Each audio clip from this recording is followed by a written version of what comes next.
For a closer look, we're joined by Terence Yow, founding member of Singapore Tenants United for Fairness, and Wei Chan, Assistant Honorary Secretary of the Restaurant Association of Singapore.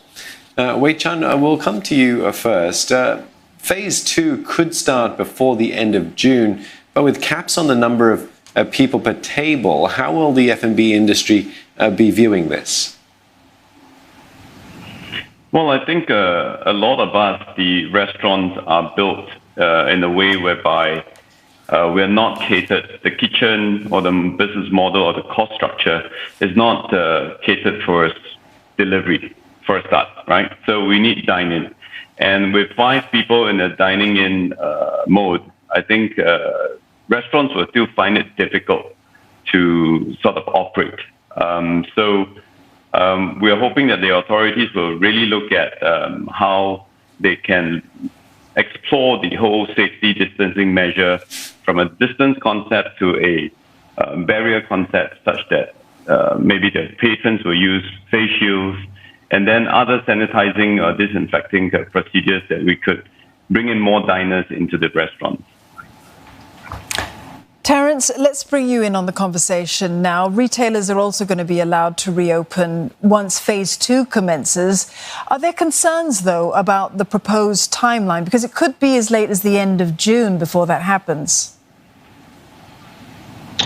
I think before today's announcement by the government, we were expecting to only open in July.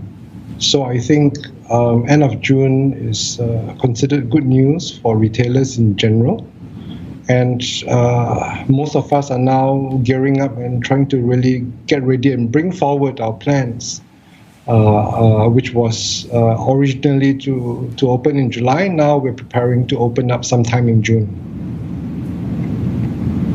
Yeah, Terence, can you share with us some examples then of what retailers have been doing in preparation to reopen into sort of a new normal, if you like, as Singapore moves through its gradual phased reopening?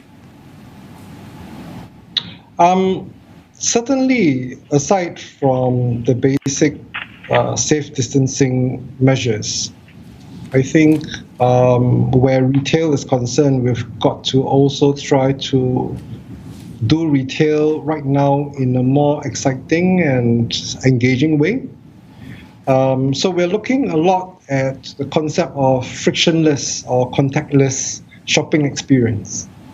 Beyond providing the safety and the comfort for our customers and our staff, we want to, in fact, try to create an experience that is so contactless and so much more frictionless versus pre-COVID, that the shopping is now even more interesting or more pleasant than before. So I think that's the gold standard that is worth going for.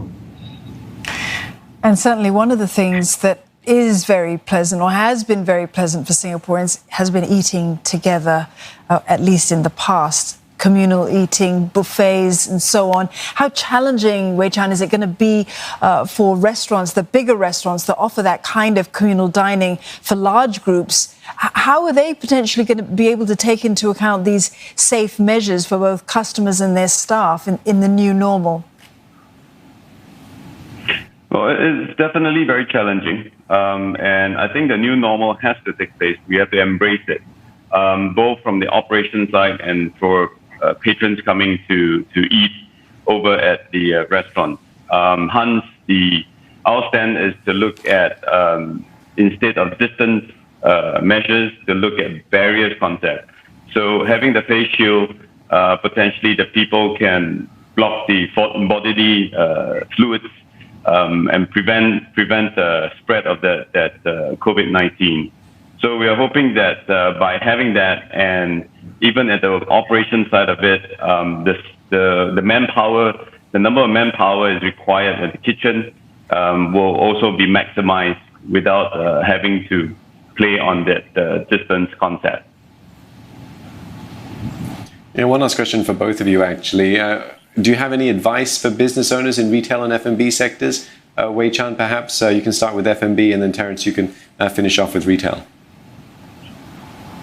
Right. I think for the F&B, there's several things that we can control. One is manpower.